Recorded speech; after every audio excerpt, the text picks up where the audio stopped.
Hello, welcome to Converging Dialogues. This is Xavier Bonilla. On this episode, I am very happy to bring the conversation I had with Padraic Scanlan. Padraic is an associate professor at the Center for Industrial Relations and Human Resources and at the Center for Diaspora and Transnational Studies at the University of Toronto. He's also research associate at the Center for History and Economics at Harvard University and the University of Cambridge, and a fellow at St. Michael's College. He has a bachelor's in history from McGill University and PhD in history from Princeton University. Much of his research focuses on the history of labor, enslaved and free, in Britain and the British Empire during the 18th and 19th centuries.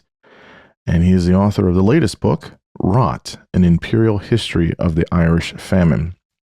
That's what we talk about today. We start by talking about sort of an overview of the Irish famine. Some people may be familiar or know that there was a famine in Ireland. Some people may not. So we kind of give an overview of when and what happened, kind of the major things that occurred. We talk about the relationship between Ireland and Britain and how British colonialism impacted the Irish famine.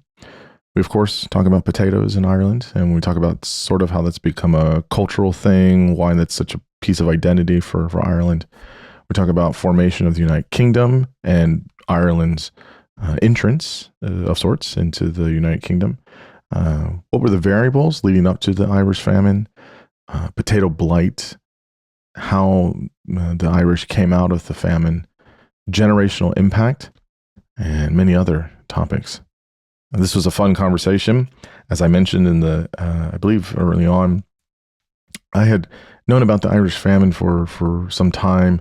I think it had popped up in different conversations, and I wanted to kind of, give it justice, give it its own conversation.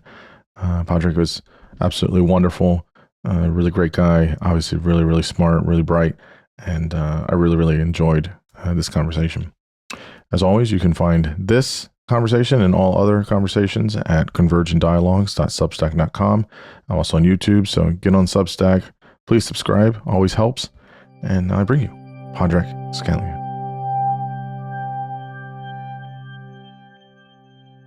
I am here with Padraic Scanlan. Thank you so much for coming on the podcast. I am excited to talk with you. You have a book out called Rot, an Imperial History of the Irish Famine, out through Basic Books. And as I was telling you before we started, I've been wanting to talk about this period of history for a little bit. It's popped up in different conversations. I saw your book and I jumped on it and I said, perfect person to talk all about it. So thanks for coming on, and tell us a little bit about yourself academically and professionally. Yeah, sure. Thanks. Well, thanks very much for the invitation. Yeah, I'm an associate professor at the University of Toronto in the Center for Industrial Relations and Human Resources and the Center for Diaspora and Transnational Studies. And before that, I was an assistant professor in international history at the London School of Economics. So I'm trained as an historian, but I work in a couple of interdisciplinary departments at U of T.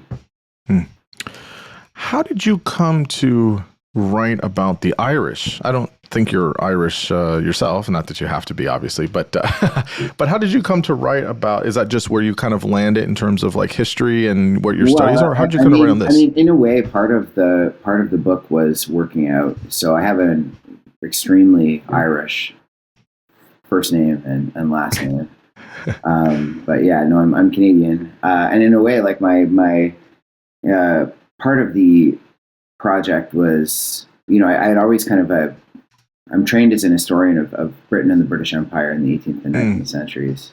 And when I was in graduate school, and even when I was an undergrad and when I was starting my career, I avoided Irish stuff, in part out of a kind of cultural cringe. I had kind of sort of diasporic cringe. Because, my name is Padraic, but my parents pronounce it Padraic, which is an extremely eccentric and I think maybe unique pronunciation of it, which is just sort of, and I was just kind of embarrassed at having this extremely Irish name with very little other than like a kind of very attenuated relationship to Irishness. But I worked for a long time on the histories of British slavery and anti-slavery and especially on moments of transition between enslaved and free labor. And in the last book I wrote, which was called Slave Empire, it's published in 2020, I explored, I think in some ways that was a kind of synthetic history. It was written for a general audience, and it's kind of a history of the rise and fall of slavery in the British Empire. But one of the features of the end of slavery in the British Empire was a period called apprenticeship, when formerly enslaved people were expected to continue to work for the people who had once claimed to own them as property as wage laborers.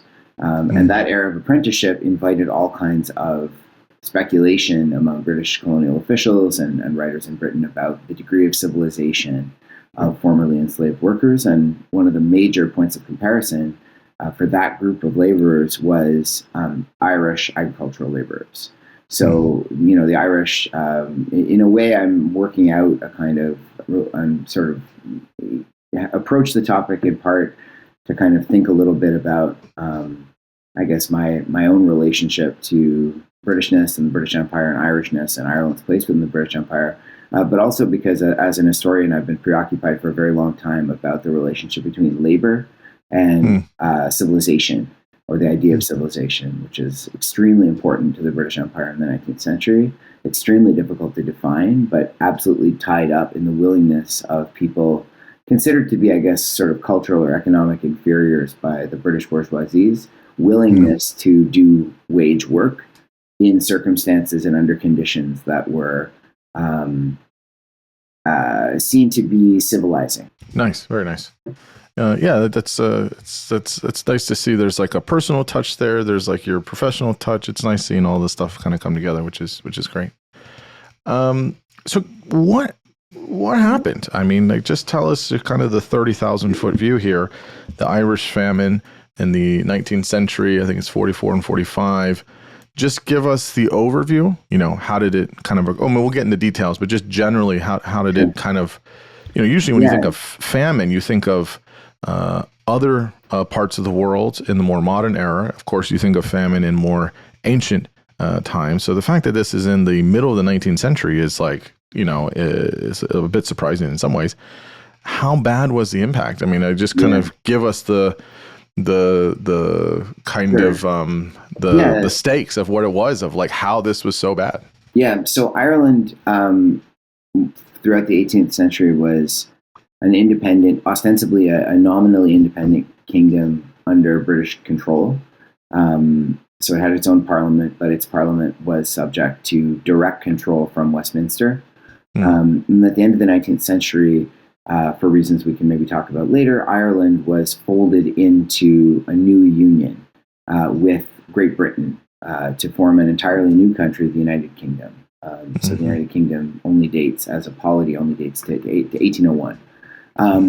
And from, Ireland was already, again, for reasons that we can definitely explore later, Ireland was unusually dependent on potatoes for subsistence. It wasn't the only European country where potatoes were a staple for the poor, but it was the place, at least in Europe, where the dependence on potatoes for subsistence was at its most profound.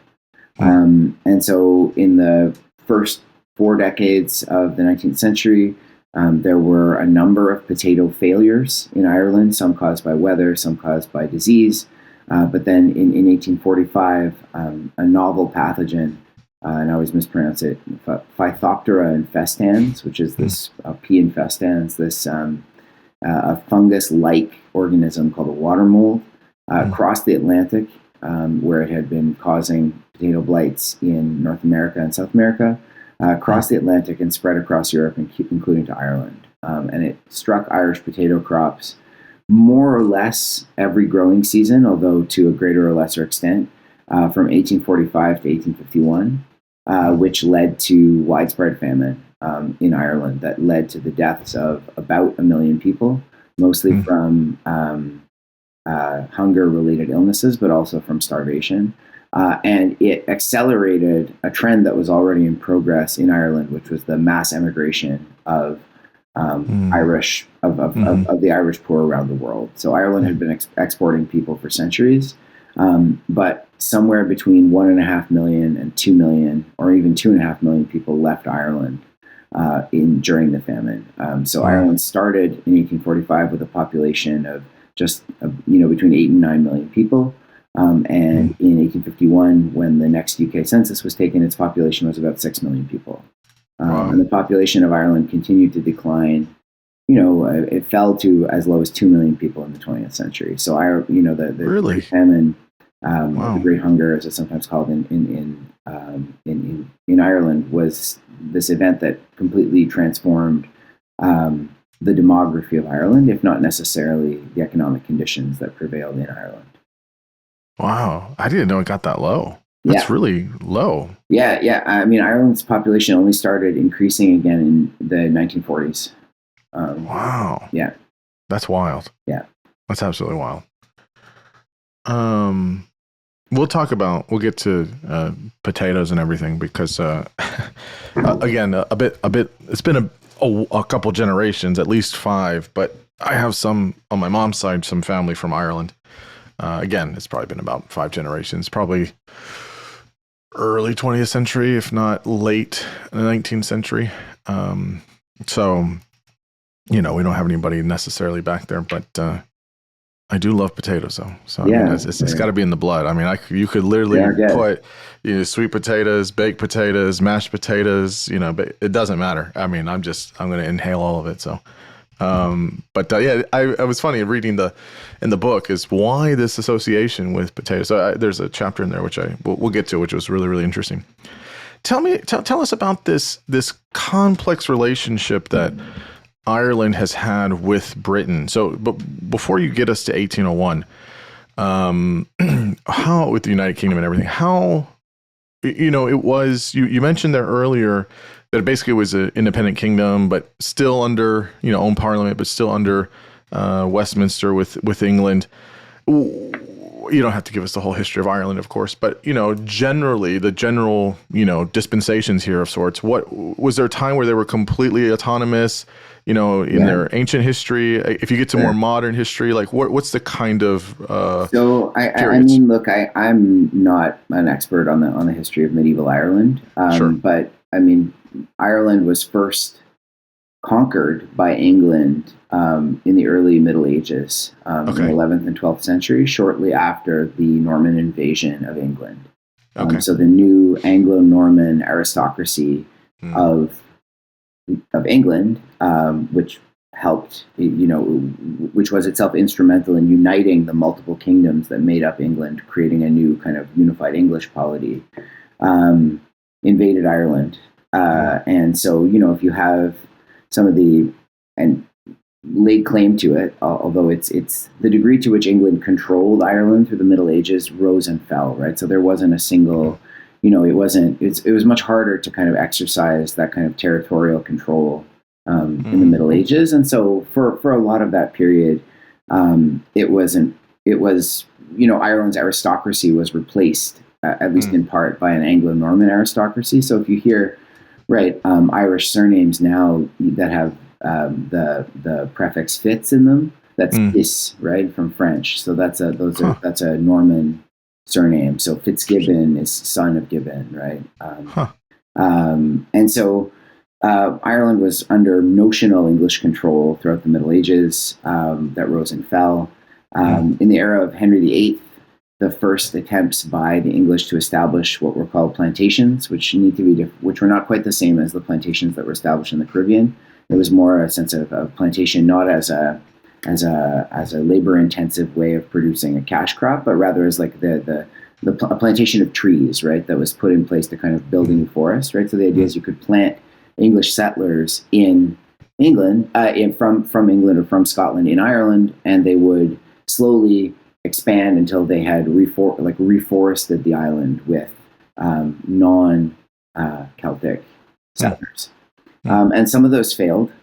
So there were settlements that failed, but one of the settlements that succeeded was the Ulster settlement, the Ulster plantation, which in the 17th century, early 17th century, early 17th century, late 16th century, what are now the 6 counties of Northern Ireland, as well as a couple of the northern counties of the Republic of Ireland, became the site of really large scale emigration of mostly Scots Presbyterian settlers. And so that kind of created a new dividing line within Irish politics. It was around that era, a little bit before, when a law called Poyning's Law was put in place, which was the law that effectively gave London the power to both set the parliamentary agenda in Ireland, but also to veto any legislation that came out of the Irish Parliament that was unsatisfactory to London. So Ireland was under various kinds of English control. But then in the 17th century, there were two large-scale invasions of Ireland. First, during the English Civil Wars, led by Oliver Cromwell's troops, and then again during the Glorious Revolution in England in 1688, when William of Orange became King of England as William III. He was the stadtholder of the Netherlands and married to the king, the Stuart King of England's daughter, Mary, of William and Mary fame. So William III invaded Ireland again and actually faced off against the sort of exiled former Stuart king, James II, who was at the Battle of the Boyne, which is a really important date in Irish history. And it was one of the last battles in European history where two kings actually faced each other in person on the battlefield. And those two conquests created a new sort of placed Ireland very firmly under British control. And so in the 18th century, Irish politics became more and more oriented towards Britain. The Irish economy became more and more oriented towards and shaped by the demands of the British economy, both in Britain itself and also in Britain's growing colonial empire in the Atlantic. And, that was one of the things I try to emphasize in Rot is that Ireland is never formally a colony of the British Empire, but its relationship to Britain is very, in my view at least, very obviously colonial. And so, the 18th century is really the era, and we can, when we get to the potato, the 18th century is really the era when the potato goes from being a fallback food for Irish peasants to being first a staple and then a kind of hyper staple, a staple on a scale of dependence unseen elsewhere in Europe. And at the end of the 18th century, in the midst of the Napoleonic Wars, and first the American Revolution and then the Napoleonic Wars, Ireland briefly has this moment when Poyning's Law is set aside in the 1780s, shortly after the American Revolution. And there's this period when Ireland seems to have, under the British Crown, parliamentary independence. But then during the Napoleonic Wars, there's a rising led by the Protestant Theobald Wolfe Tone called the United Irish Rising. And after the United Irish Rising, which is especially threatening to the British Empire because it seems to be an invitation to the French to occupy Ireland and use it as a staging ground to invade England, that's what leads to the Act of Union. And so the Act of Union is intended to bring Ireland entirely into the United Kingdom on a position of at least notional economic and legal equality. So there are no there's no trade barriers between Ireland and England and Scotland and Wales. There's a single currency. There's free movement of people. You don't need a passport. But the elements of that relationship between Ireland and Britain in the 18th century that were extractive and exploitative and colonial aren't erased by the Act of Union. And in some ways, they are intensified in ways that become very clear in the lead up to the famine. Is there anything with this, so, I mean, I haven't been to Ireland, the Republic or Northern Ireland, but I've been to Scotland, England, and Wales. I've been to England twice, actually. Is there something, just geographically, the fact that it's not connected, right? Is there some kind of like, we're different. We're a little bit removed here, literally. Is there something at any point in their history where it feels like we're a bit outside of the rest of this neighboring, that's not a peninsula, I guess. But, I think the main dividing lines are language and religion, right? So, one of the features of 18th century Ireland is the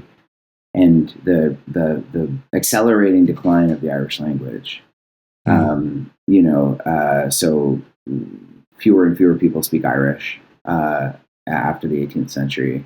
And fewer people still speak Irish in the 19th century. One of the main projects of the Irish Free State after Irish independence from the British Empire in the 1920s is a really concerted effort to revive Irish as a national language.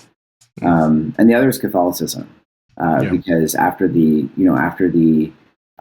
English Reformation under Henry VIII, England becomes not just Protestant, but one of the, along with the Netherlands and from time to time France, right? But England and the Netherlands and the German parts of the German state become kind of like the bulwark of Protestantism in Europe, and Ireland remains mostly Catholic and is still mostly Catholic, obviously. So I think that those are the two main like cultural differences. But I think it's also at the same time, right? It's not like the Irish Sea was always easy to cross, right? So it's I think that there was a lot of, especially in the era of the United Kingdom, but also in the 18th century, Irish soldiers fought for the British Empire all around the world.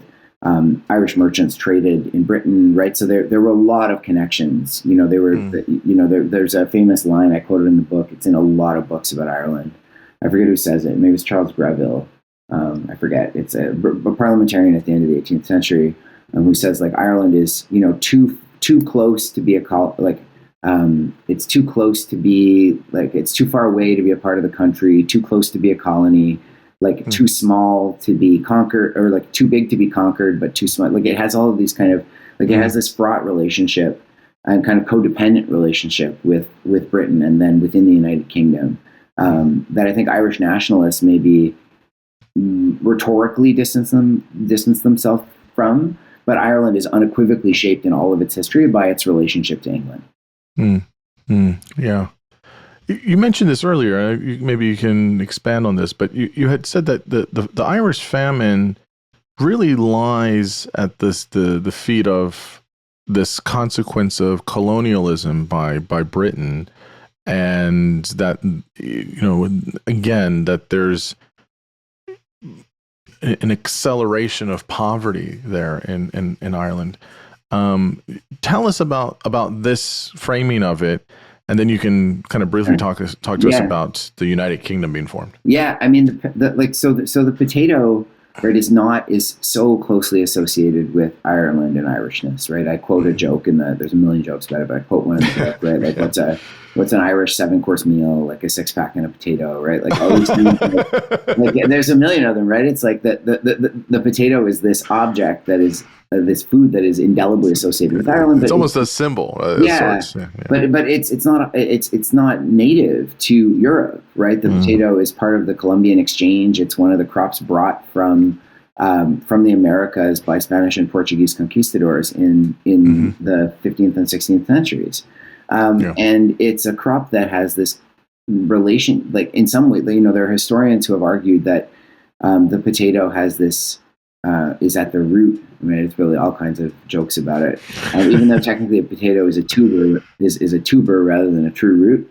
But anyway, that it's like at the root of the European population explosion in the 18th and 19th centuries, in part because it's a crop that, the 17th century was a horrible time to be alive in Europe. This century of a little ice age, so repeated crop failures, of brutal long-standing religious war everywhere, right, all across not just continental Europe, but also also England, also Ireland, and the potato was a really useful way for poor people, poor farmers, to protect themselves against marauding armies. Right, the model of making war in the 17th century was an army wouldn't carry most of its provisions with it. It would take what it could. It would take whatever it found on the way, like locusts, right? So if a mercenary army hired by some Protestant lord in the 30 Years' War is coming onto your property and you're a German peasant, if you have wheat, your wheat is gone. But if you have potatoes, you can hide them, keep them in the ground. And so there's this argument that potatoes have this role in keeping people from starving to death in the wake of war, which I don't, I'm not a deep expert in that, but it seems plausible to me. But in any case, the potato becomes firmly entrenched across Western Europe as a crop that is really useful for keeping you alive in hard times, and one that can survive worse weather conditions than a lot of grain crops. One that's easy to hide, and one that doesn't transport that well, and so people don't really steal it that much from you. And so in some ways, the fact that we're able to buy potatoes at the supermarket is a sort of miracle of the 20th century cold chain, right? It's very hard in the 19th century. It's very hard to transport potatoes long distances because they all sprout or they rot. But anyway, the potato in Ireland has the same basic history. So there's a lot of kind of mythic histories of who introduced the potato, and a lot of so they like to sort of point out individual explorers, like, Francis Drake brought potatoes to Ireland, or Sir Walter Raleigh brought potatoes to Ireland. But I think the most likely point of contact is Basque fishing fleets that would call in Ireland on their way to the Grand Banks off Newfoundland and brought potatoes with them. They would stop in Ireland so the Irish had potatoes from the 17th century. But in the 18th century, as the pressure of British colonial economics, if not direct colonial rule, increased, what had been a fallback crop became a staple. And then what was a staple became a kind of hyper staple, because Ireland wasn't exempt from the economic forces that were at work across all of Western Europe, right? So population growth was not just an Irish phenomenon; it was a phenomenon across all of Europe. So Ireland's population grew, but the Irish economy didn't change very much, in part because it was in the interests of the British Empire that it not change very much. So Ireland remained. It was extremely agricultural, with the exception of Belfast, which was a center of shipbuilding and one of the few kind of industrial centers in Ireland. What few industries Ireland had, like in lace making especially, and linen, were overwhelmed, especially at the later 18th century, by much cheaper industrially produced British products. And so Ireland was, its economy was oriented towards exporting food to Britain, and the potato made that possible, right? It allowed farmers who were paid some of the lowest wages in the British Empire to have something they could eat, so that they could work for either sometimes just for land to grow potatoes on, and sometimes for wages that were barely enough to purchase potatoes. It allowed a growing population of Irish laborers to work on farms that produced crops and livestock for export without having to raise wages. And so the potato had this complex and paradoxical effect in Ireland, where it was deeply significant and culturally important and very, very important to Irish rural culture. But at the same time, it kind of glued it together. But at the same time, it made possible an extraordinarily exploitative economic system that made Irish farmers, and especially Irish farm laborers, poorer season after season after season. And so they couldn't give it up because they liked it and they needed it. But it was also one of the instruments that was deepening their misery year after year. Oh, it's interesting. It sounds, the thing that's giving you a lot of kind of carrying you through a lot of things is also leaving you kind of open to exploitation, which is what it sounds like happened. Now, you mentioned this creation, I guess, of the United Kingdom. Again, as I said, I haven't been to Ireland, but in the other three, I was sort of struck by, of sorts, how different each place is. I mean, each place, even though you think of the United Kingdom, as like one thing, each place is, I wouldn't say wildly different, but in some cases, yes, they're very distinct, very distinct. And I don't, want to get into controversy here, but I can understand why a lot of people want to be independent and they want to be their own. Scotland wants to be independent, Ireland, of sorts, at least part of it is, et cetera. And so what was the idea? I mean, if you take us back in time to the 18th century, right before the formation of the United Kingdom, what was, I guess, the motivation for doing this? Yeah, so my that's funny. That's my doctoral supervisor, Linda Colley, one of my mentors, wrote a book about it called Britain's Forging the Nation, in exactly 1707 to 1837. And I think the argument of the book is broadly true and correct, which is that, the empire made Britain into a unified polity. The British Empire. It was the expansion. It was a combination of, and especially the self-definition of Britishness in opposition to France, right? So France is Catholic, Britain is Protestant.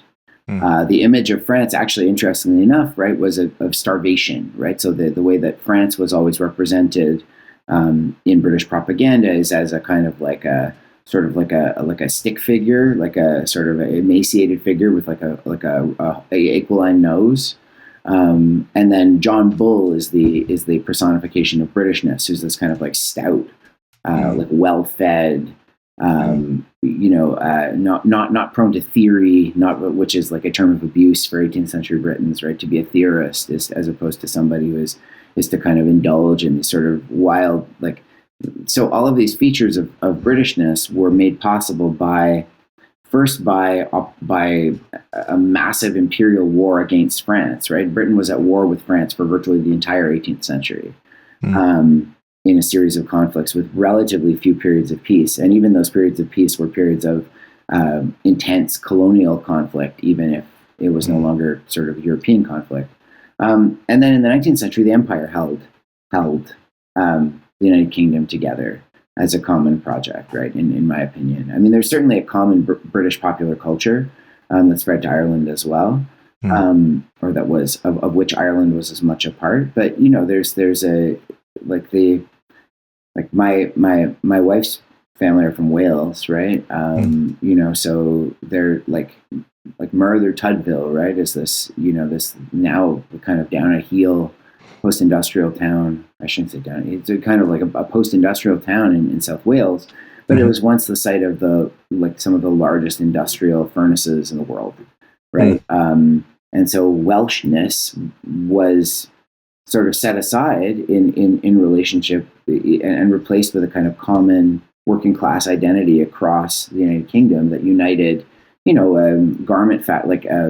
textile factory workers in Glasgow with iron workers and miners in Wales with light industry workers in London, right? So I think the imperial economy and the imperial project was unifying. But I think you're right? Like the United Kingdom is a much more fragile union than that is in some ways held together just by the weight of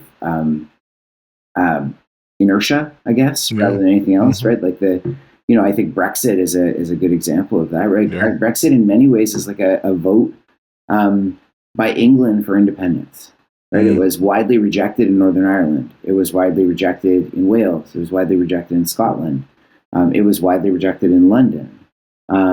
This kind of the cosmopolitan center of still, this glamorous cosmopolitan center of the United Kingdom.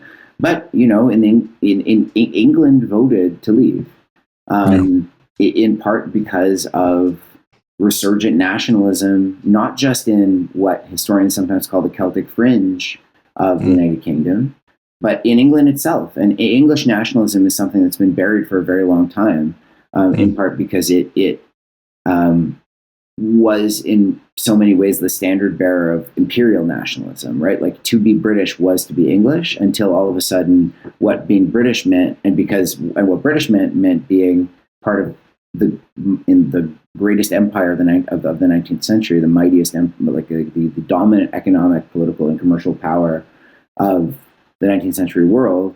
And when that ends, right, that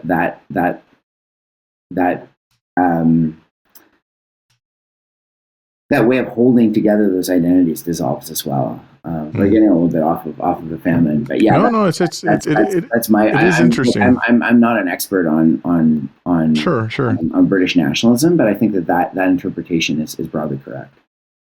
Yeah, it reminds me a little bit of kind of how Spain is in a lot of ways. I mean, Spain is there's to be Spanish or to be from Spain, but you have people from Andalusia, you have people from Basque Country, people from Catalonia, you have people from, the various islands, etc. So it is very, very interesting to see.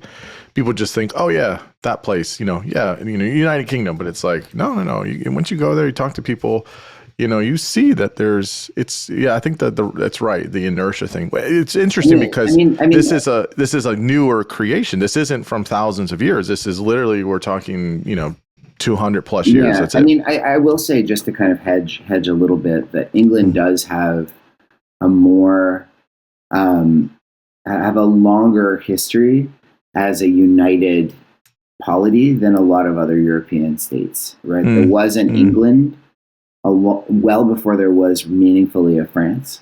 And I think one of the projects of like the Bourbon monarchy in France in the early modern era, and especially was creating France, right? Like in part by mandating the use of the French language rather than the other Romance languages that were being used. Like so it's like the expansion of the Ile-de-France into all of France, and you could see like So England has that story. It just happens a bit earlier, and they haven't been invaded for a really long time. Which is definitely, true. Ireland's been invaded plenty, but England hasn't been successfully invaded since 1688. Yeah.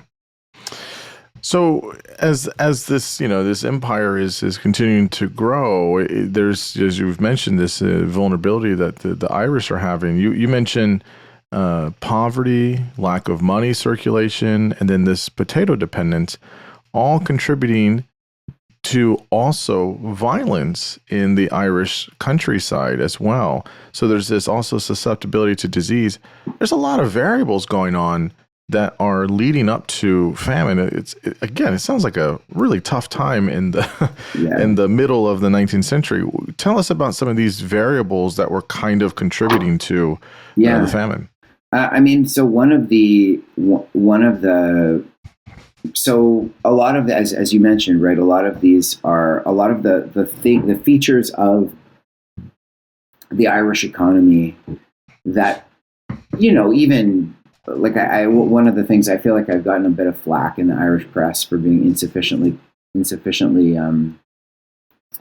like not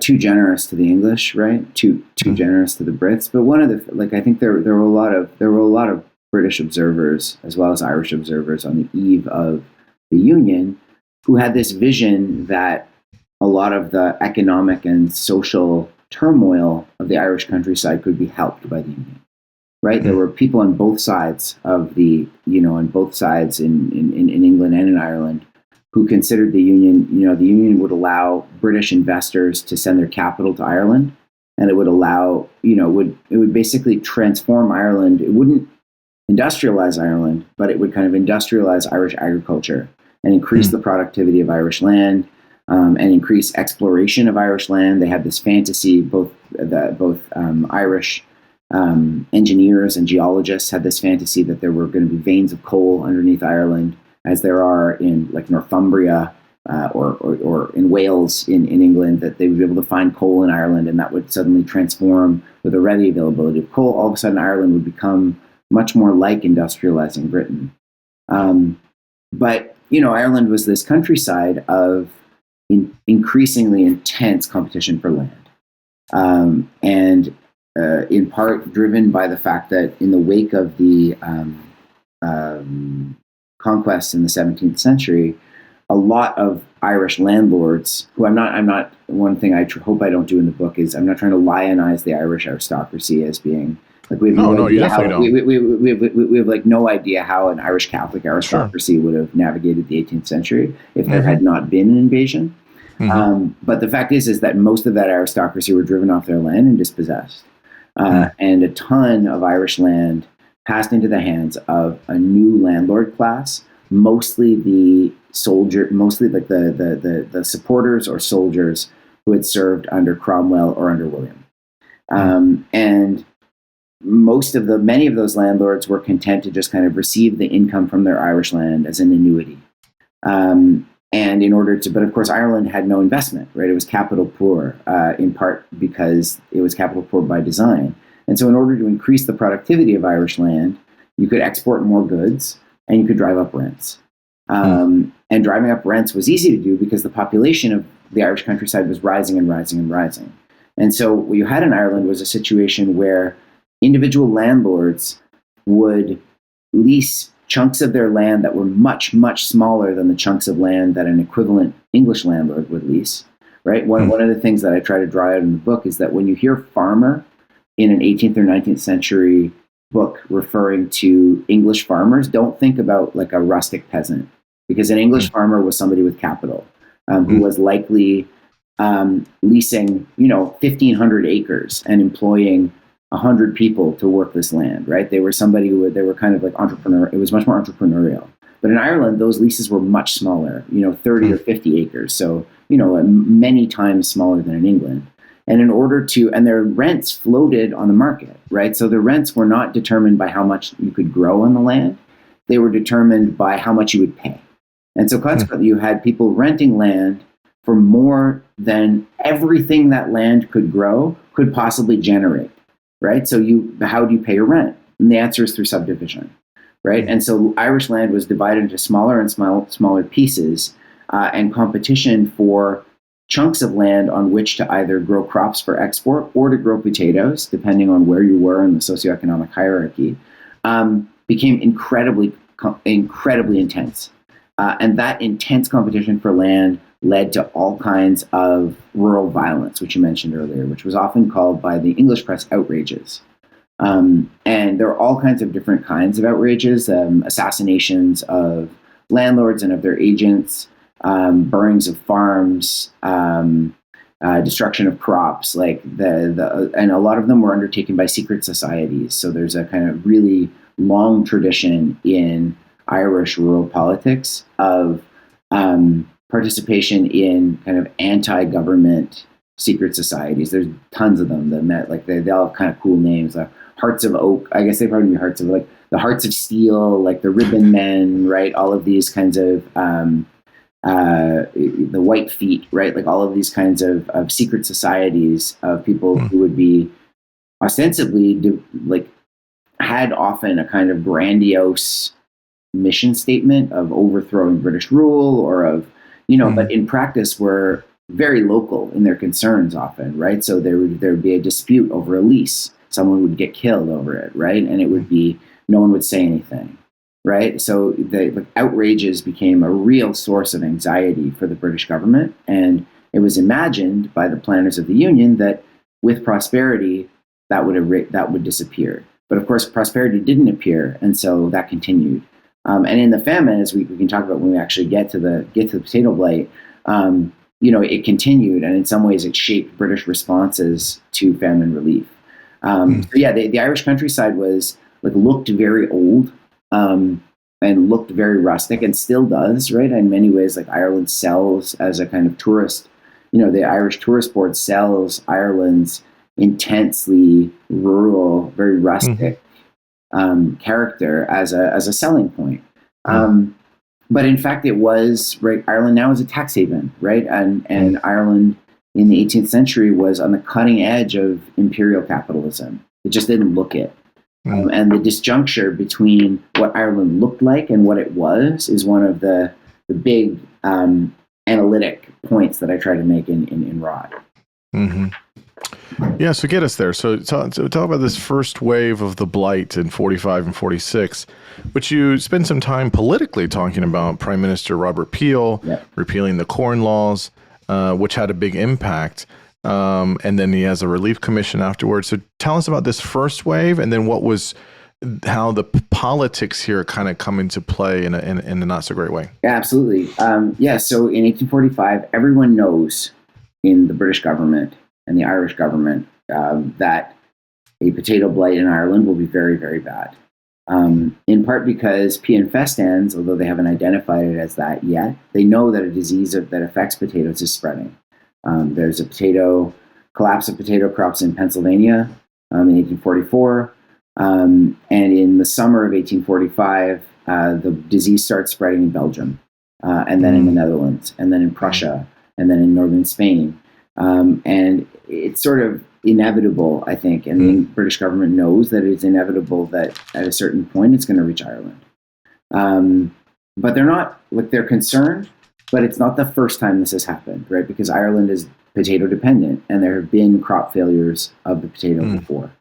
And so they're worried that this will be, because they've read, Peel and his government have read the reports from Belgium of, 95% of the expected yield is gone, right? So, it's a complete destruction of the Belgian potato crop. And about 300,000 people die of famine or famine-related illnesses in that first wave of the blight in continental Europe, split across Belgium, the Netherlands, and Prussia. When it arrives in Ireland, though, Peel and his government rely on a really familiar way of mitigating previous Irish subsistence crises, which is itself premised on a basic tenet of Victorian imperial governance, which is devotion to the free market, right? And the idea that they have and in some ways, I'm working now more on the industrial era. I'm working on a book project on industrial workers. And one of the questions I'm trying to answer with more clarity that I, try to answer a bit in Rot, but, it's not really the full focus of the book, is why it is that the British government is so sometimes irrationally and completely and almost religiously devoted to the idea that the best solution to most problems within a market economy is to let the market solve those problems.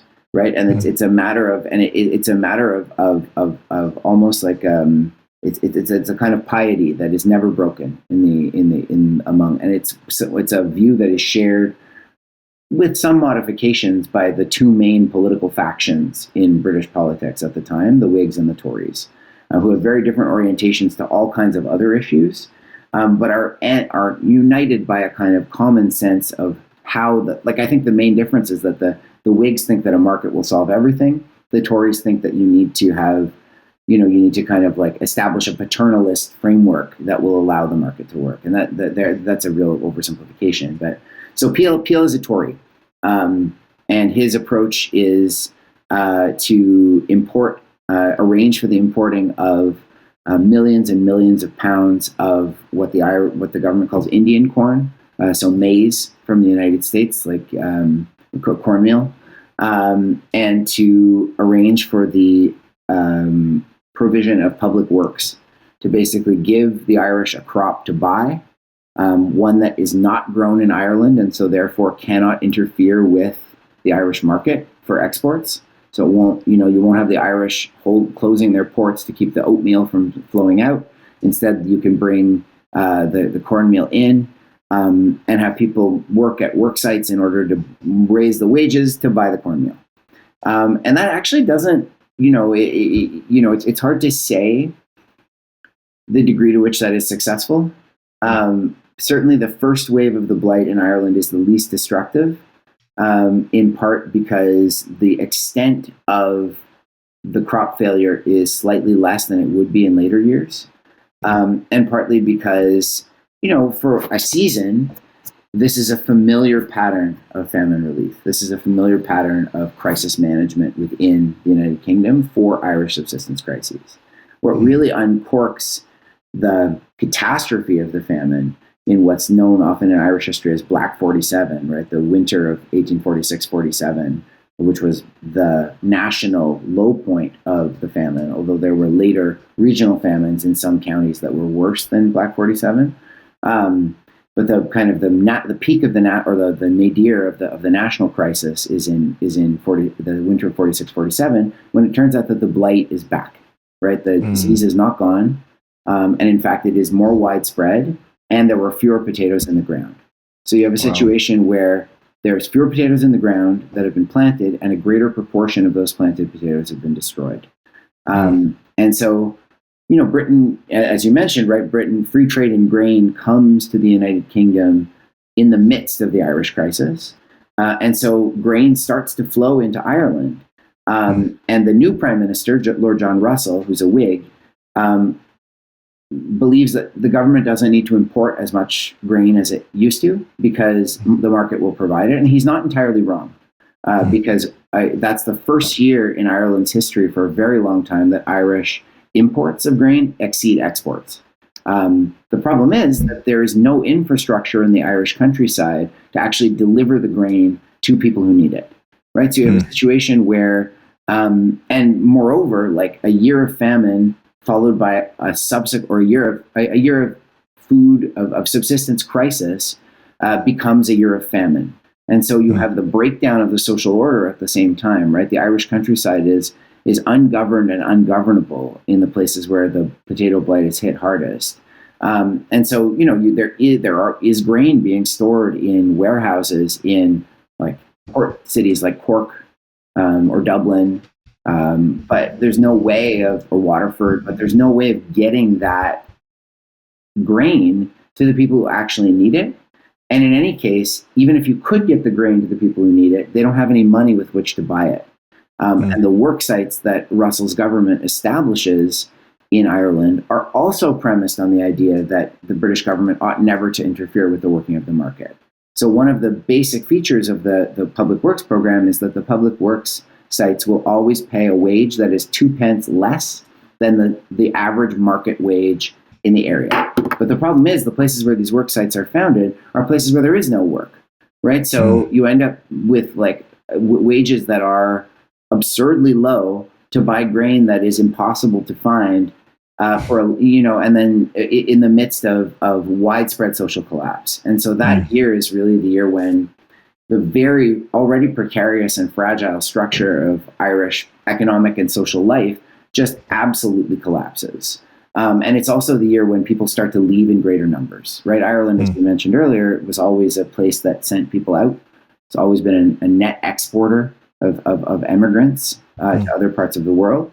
But in 46, 47, that emigration starts to pick up speed. And where before it had been more organized and more kind of, people would kind of steadily trickle out of Ireland to go with an intended destination in mind, right? They would say, there were huge numbers of immigrants from Ulster to the United States in the early days of the American Republic. So, something like 17% of the non-enslaved population of the United States had some form of Irish heritage in 1783.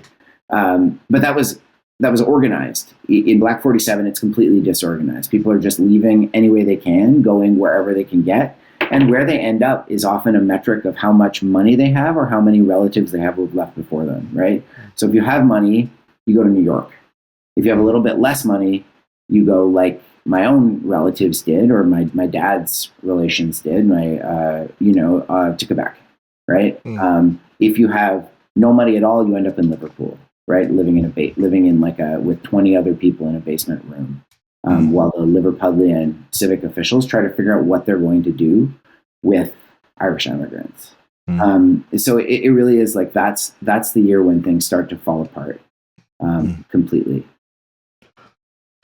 So at the height of the famine, I mean, you mentioned a lot of programs fail, but what was successful? How did they come out of the famine? How long did it take, and what kind of worked to come out of it? So there's one last feature of the famine relief story, right? So there's Russell's, there's Peel's governments. The Peel and Russell governments are ostensibly on opposite sides of the political spectrum, right? The one Tory and one Whig.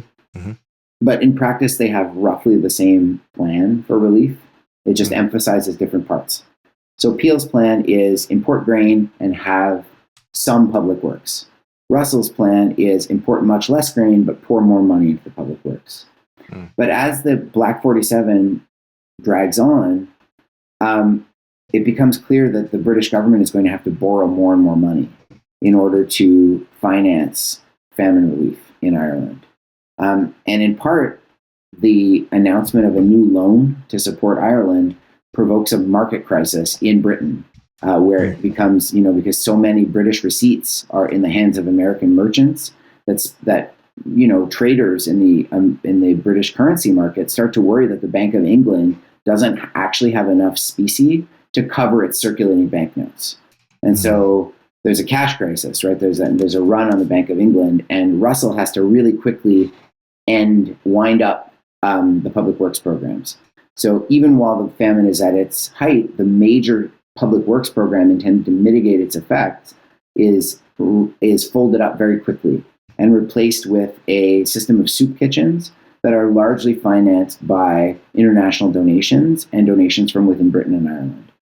So that's another feature of the Irish famine that's quite interesting, which is that it's sort of one of the first internationally recognized and famous humanitarian crises, right? People all over the world know about the Irish famine. People from all around the world give money to support the Irish, and it's largely in this program of soup kitchens that happens.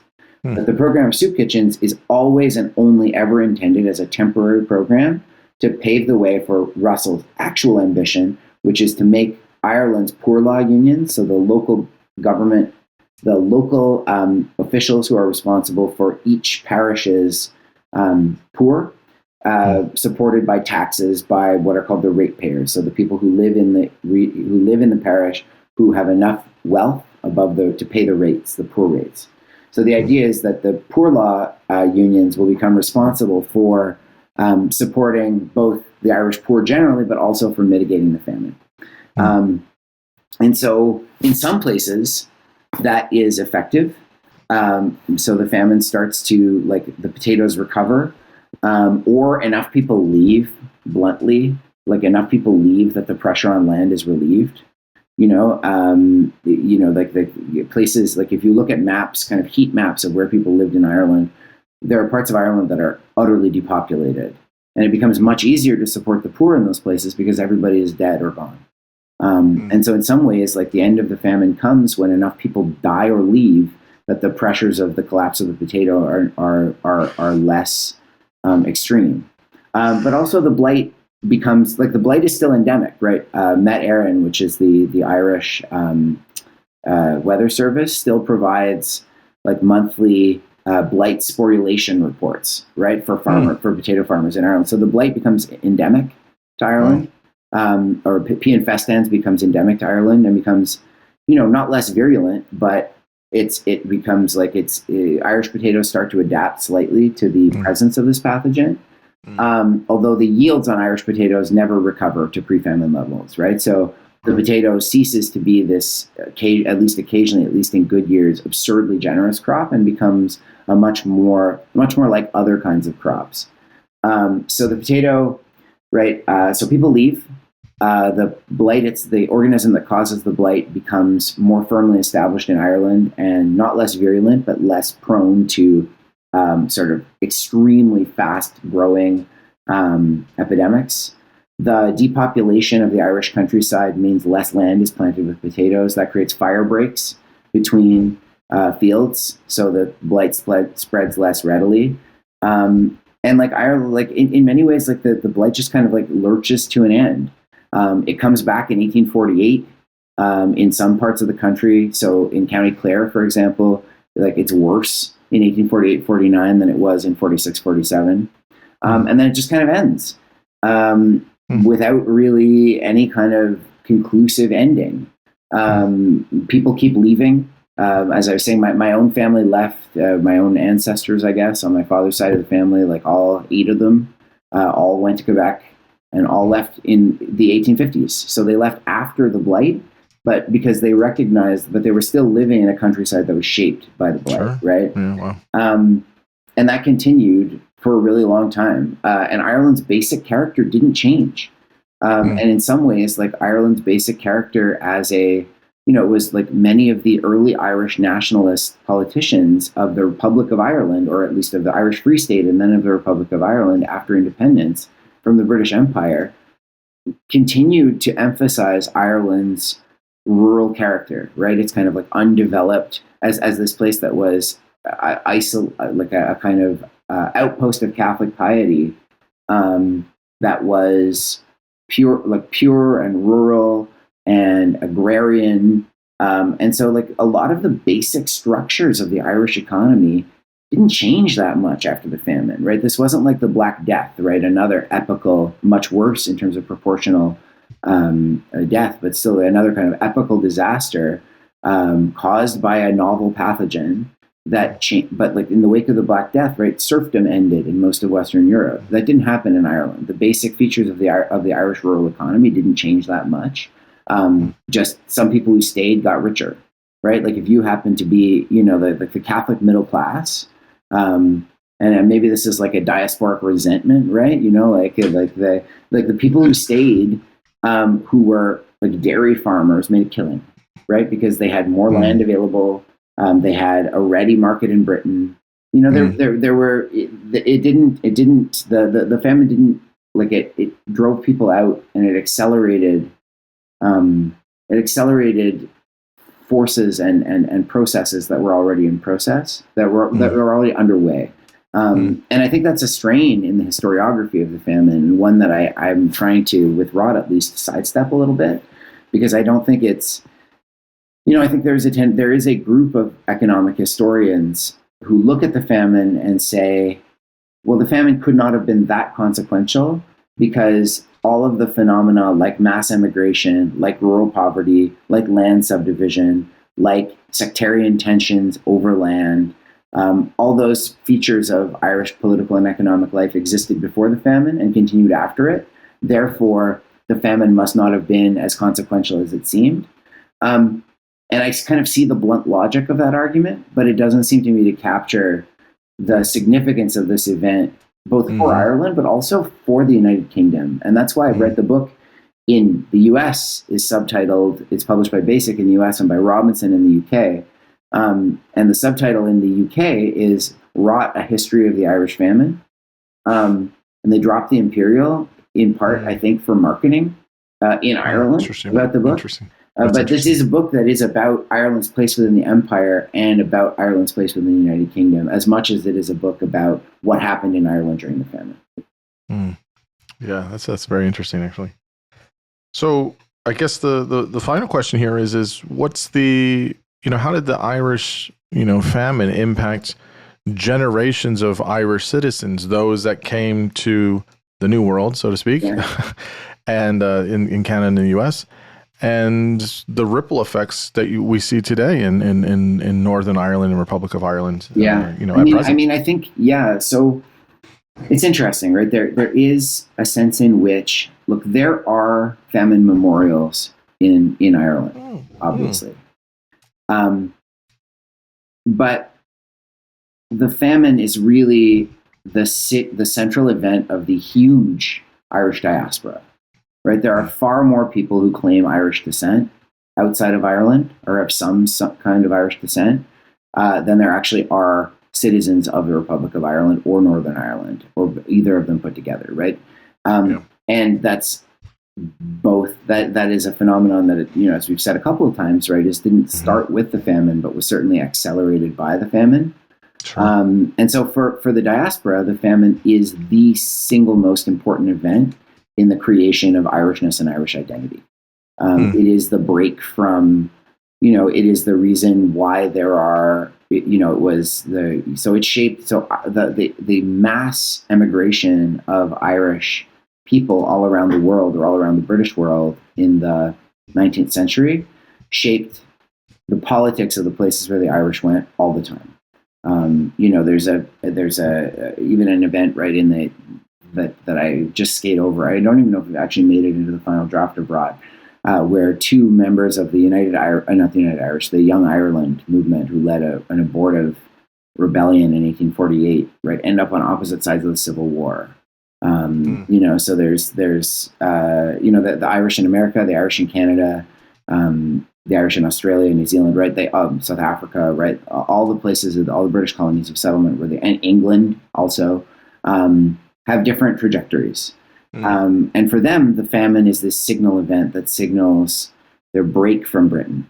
And so, as the Irish, but in Ireland, the nationalist movement is shaped by the famine, But a lot of the grievances that drive Irish nationalism are only confirmed by the famine, right? It's not a break with, it's not like the famine shows to the growing Irish nationalist movement the perfidy of Britain and it like founds the movement. It just accelerates something that was already in motion. But the Irish diaspora does an awful lot to support the Irish revolutionary movement materially in the course of the 19th and 20th centuries. But, there are other events in Ireland that are more significant for the outbreak of overtly anti-colonial rebellion, first in 1916 and then in the 1920s with the Irish War of Independence. So there's what's called the Land War, which is a kind of a widespread rural unrest related to exactly the problems that made the famine so deadly, just like trying to basically give Irish landholders the ability to buy the land that they live on by force, or just like not to have it dispossessed from the landlord, but just to establish a legal right of people to buy the land that they live on, whether the person wants to sell it or not. Right, that really changes the structure of the Irish countryside. There are a series of home rule bills in the late 19th century that are championed by the Liberals in British government and by the Irish Parliamentary Party to try to establish in Ireland basically something like what Canada or New Zealand or Australia had dominion status for Ireland, to kind of hive off Ireland from the United Kingdom and create it as a separate dominion of Ireland. And those die in the House of Lords, the English aristocracy, even though a lot of English parliamentarians in the House of Commons support home rule, or maybe not enough to, like those bills, even if they pass the Commons, they die in the Lords. And so all of those kinds of, then the First World War, right? So like the First World War kind of heightens those contradictions. So like the Irish famine is this symbolic wound in the nationalist consciousness in Ireland. And it's a reason why, for example, the hunger strike is an archetypal form of protest by Irish revolutionaries. But it's not like that. They're different. What the famine means is different for the diaspora than it is for the people still in Ireland, right? And so I could see that. It's a part of the trajectory of the continuing tension between Ireland and England. But how it fits into that tension is different depending on whether or not you're, a Fenian raider living in New York who plans to invade Canada in the midst of the American Civil War in order to trade Canada for Ireland, or whether or not you're, a progressive-minded Catholic landlord who supports home rule at the same period living in Ireland. So, you can see it. I don't want to rabbit on too long, but like you can kind of see the complexity of it. And I've talked about this, I think, in other fora, but, there's a really, really great museum in Dublin, the National Museum of Ireland, History and Decorative Arts, which is in the Collins Barracks, named after Michael Collins, which used to be, I think, called the Royal Barracks, and a lot of the major, but it's the same, right? It's the same kind of like early, like 19th century classic British garrison that's now a museum. And in it, right, there's a display. They have all kinds of stuff from a whole floor on the Irish War of Independence and the Civil War that followed between the pro and anti-treaty forces, right? Those who supported the treaty that would leave Britain holding the six counties that became Northern Ireland, and those who rejected it. Right, one of the premises of of Sinn Féin and the IRA was that the treaty was illegitimate. Right, so when Sinn Féin delegates were elected to the Dáil in the Irish Republic, they wouldn't sit because they didn't recognize it as a legitimate government until much later, right in the 20th century. But, there's floors on that, which is really the history of modern Ireland, right? That is the becoming of modern Ireland. And then there's like a very well curated, but very small display, like glass display of artifacts from the famine, including some stuff you can't see anywhere else that really shows you the kind of, or like so you can kind of see in the way that Ireland remembers its own history that the famine is part of it, but it's not, it's estranged in a way from the later nationalist history of Ireland in a way that I can't quite put my finger on. And that's not my specialty as an historian, and I haven't spent a lot of time thinking about it, but those are my just kind of impressions as somebody who's deeply situated in the 19th century and interested in the way that the 19th century is remembered in the 21st. That's very interesting. I think the distinction makes a lot of sense. Of folks in the diaspora probably have a different relationship with the famine than folks that are still there. So yeah, I mean, just I'll shut up in a sec, but just I'm from Montreal. There is underneath, interestingly enough, underneath the Victoria Bridge in Montreal. So it's there's a rock that was put there to commemorate I think 6,000 people who died of typhus in what were called the coffin ships, right? Which were, in the diasporic memory, right? You think about these, you're thinking like an ancient wooden sailing ship, kind of like evocations of, and the Irish diaspora love to make these kinds of, there's a kind of like the coffin, but these coffin ships were steamships, right? This was a 19th century. Lord John Russell said this is a famine of the 13th century visited on people of the 19th. And the argument that I'm trying to make in the book is that, no, it was precisely a 19th century famine. And that rock that commemorates those dead was put up by the increasingly prosperous and upwardly mobile Irish immigrants who had pretty well-paying manual labor jobs digging the Lachine Canal to commemorate the people who had died. And no similar memorial was erected in Ireland for a very long time.